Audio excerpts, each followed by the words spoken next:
A new era in horror fiction begins with Worst Nightmares, the electrifying debut novel from Shane Bryant. With its combination of powerful new ideas, cracking pace, and vivid descriptions, this highly original, cleverly plotted, and genuinely disturbing story takes the horror genre into a completely new direction. The actual premise is fascinating in itself.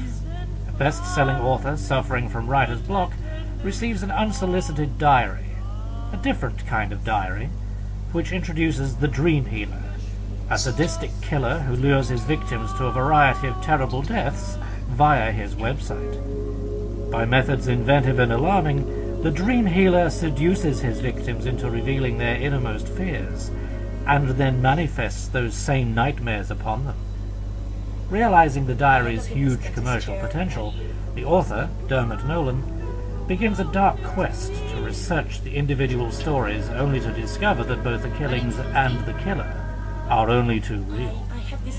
Disregarding this grim reality, the desperate author reworks the murders into a best-selling book with devastating results. Shane Bryant brings his brilliant command of narrative to bear on Worst Nightmares as he runs two fascinating parallel stories, that of the author and that of the Dream Healer himself.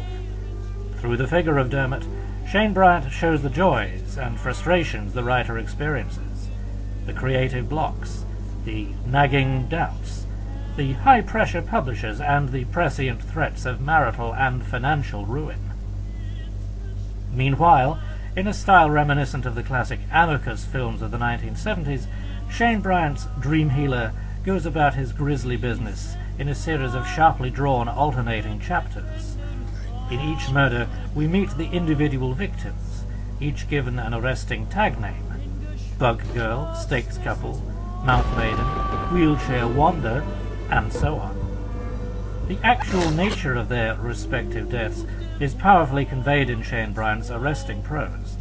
In one scene, a woman lies paralyzed as deadly spiders crawl over her body, while a scorpion feeds on her right eyeball. In another, a prostitute dies drinking whiskey laced with superglue, while in another, an agoraphobic is kidnapped and left to die in the desert. There are other treats in store, including a dramatic chase to rescue a man about to die in an ambulance crawling with poisonous snakes. Here, and elsewhere, Shane Bryant evokes these intense scenes in a way that is both concise yet vivid. Throughout Worst Nightmares, Shane Bryant homes in on the finest passing detail, while retaining a masterly grip on the narrative momentum as a whole.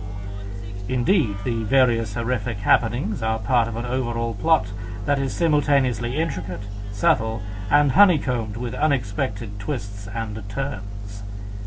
The book teems with excitement in other ways, too. There are dramatic pursuit scenes worthy of the cinema, while Shane Bryant's writing offers intelligent contrast in a cleverly conceived legal drama. The actual characters in Worst Nightmares are well drawn too, from the embattled author and his strong-willed wife, right down to cameo characters like Ledbetter, the Nolan's sharp-eyed solicitor. Meanwhile, Shane Bryant's keen observations of human nature colors the various victims and their phobias with the deftness of a master painter. And as for the Dream Healer himself, well, you'll have to read the book. However, nothing prepares you for the final 4 chapters in the novel, which contain the most genuinely disturbing scenes in a work of fiction written since H.G. Wells. Worst Nightmares does exactly what it says on the cover. More readable than Stephen King, more suspenseful than James Herbert, and more frightening than anything from the pen of Dennis Wheatley, this remarkable debut novel is already bound for bestseller status.